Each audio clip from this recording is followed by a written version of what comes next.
Bonjour et salut à tous. Aujourd'hui, on va voir dans ce nouvel épisode comment est-ce que le mal est la solution pour ce monde.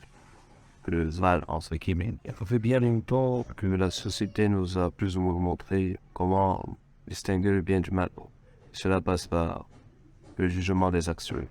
Mais je trouve en mon sens que c'est une lentille bien trop usée et bien trop vieille. Alors, il serait, à mon sens, intéressant d'ajouter au-dessus de tout cela une lentille supplémentaire par sécurité. Et cette lentille, je l'appelle CPS. Regardons les choses comme ceci. Je définis un faible comme étant toute personne qui sert des intérêts ou buts, encore objectifs, qui soit inférieur à l'humain. La faiblesse n'a aucun rapport avec la nature. C'est me voir opposé à l'ennemi. Ce n'est pas parce que je suis faible, je suis capable de faire du mal, je suis un tout petit anneau qui n'a rien fait. Alors je suis donc vertueux. Non, le monde a trop mis en exposition le fait de ne pas faire le mal, sans toutefois nous rappeler ce qu'est vraiment être un être vertueux, être un véritable chantier, on va dire. Et cela passe fondamentalement et nécessairement par le mal. Tu dois intégrer ta pardon. Tu dois être capable de faire du mal. Tu dois savoir que tu peux faire le mal. Et surtout, maîtriser cela. Savoir quand exactement l'utiliser. C'est là la différence qu'il y a entre toi et les faits. Les faits, selon cette définition, peuvent exister à n'importe quelle échelle sociale, à n'importe quel niveau social. Donc, c'est pas parce que tu entends que tu peux voir que tu es forcément un être bon. Non, c'est faux. Ce qui te définit comme étant un être faible ou pas, ce sont les décisions que je prends à chaque moment où tu dois en faire une. Et à chacun de ces instants, tu as toujours au minimum de joie qui s'offrent à toi. Et généralement, il y a un qui est tout assez récurrent, qui revient toujours. C'est l'option de fuite. Ils ont pas plus. L'option de la fuite, c'est ce que j'appelle la facilité.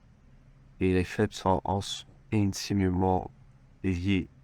Il est beaucoup plus simple de servir les intérêts qui sont inférieurs à soi-même parce que c'est beaucoup plus simple.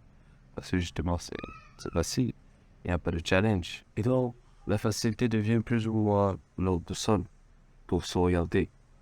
Peu importe la situation qui s'offre à eux, on cherche toujours la voie la plus simple, la voie la plus rapide. C'est vrai qu'il existe certains raccourcis là-haut, mais ils sont pas tant que ça. Là, c'est chiant, en fait, que à chaque fois que vous prenez la facilité, il y a de fortes chances qu'en fait, vous êtes en train de descendre un sentier qui vous mènera plus ou moins droit aux enfers. Et donc, plus c'est simple, plus on le fait. Parce qu'on n'a pas un véritable caractère. On est incapable de faire du mal, on est incapable de défendre ses propres idéaux parce que ça nécessite d'entrer en conflit. On est incapable de faire face aux autres. On est incapable de se montrer vulnérable parce que ça nécessite du courage, ça. Mais non, ça va beaucoup plus intéressé par la peur et ça te mène après une aliénation. Tu as des êtres qui sont purement ethnocentriques ou encore écocentriques. Et là, ça te donne quoi? Si tu en as suffisamment d'êtres comme ça, alors je peux te dire que c'est l'enfer littéralement. Tu as des nations et des pays qui s'opposent entre eux pour des intérêts néfastes à eux-mêmes. Plus un fait a du pouvoir de la notoriété, plus il impacte sur les autres. Et donc, plus il convertit les autres à plus ou moins sa doctrine. Et le pire dans tout ça, c'est qu'il y en a tellement et tellement ne savent pas en fait qui je suis. Nous sommes en train de vivre une renaissance et ils pourraient bien faire tout capoter. Seulement entendre une divergence, mais une divergence ordonnée, pas chaotique, mais eux peuvent la rendre chaotique. Et c'est où on retournera à plus ou moins l'état de nature, cet état sauvage et bestial, si je peux dire, où c'est du chacun pour soi. Nous sommes arrivés à une étape de la société où on a des interactions et des connexions à l'échelle mondiale. Ça veut dire que le bien ne se résume plus à ton bien-être à toi, ou à l'époque où il fallait survivre, mais à l'intérêt supérieur qui est l'humanité tout entière. Et afin d'être capable de porter l'humanité tout entière, tu dois te connaître toi-même. Tu dois savoir exactement de quoi tu es capable. Et cela, tu ne peux faire que d'une seule manière, en explorant tout ce que tu considères comme mauvais en toi et en l'intégrant. C'est plus ou moins le chemin qui mène au paradis, mais ça, C'est une autre vidéo. Et donc, on voit littéralement que le mal, entre guillemets, cette aptitude à être féroce, à se défendre, à faire du tort à autrui, est fondamentalement important. Parce qu'il n'est pas question d'en abuser ou de l'utiliser à tort et à travers, mais de maîtriser, de savoir quand l'utiliser. C'est ça, en fait, de l'étude. C'est ça, la route qui te mènera au bien, le véritable bien.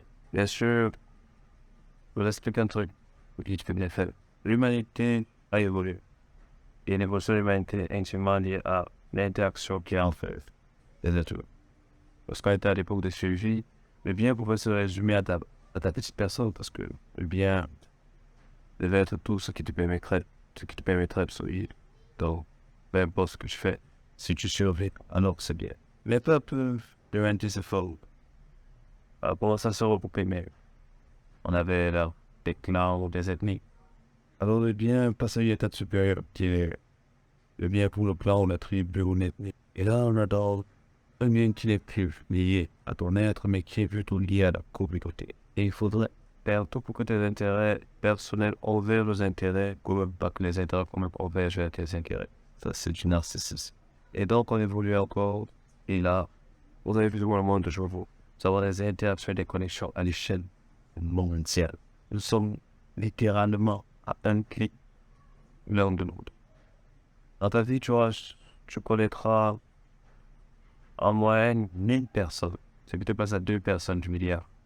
Ce n'est pas que ta petite vie n'a aucun sens, non. Les actions et les actes que tu poses peuvent impacter des milliards de personnes. Et tu dois agir peut-être parce que tu en es responsable. Dieu t'a fait à son image. Alors tu as la responsabilité de l'humanité, de ce monde entre tes mains. Alors comporte-toi comme tel. Et souviens-toi de ceci. Un être qui arrête de mentir, de mettre à terre une tyrannie.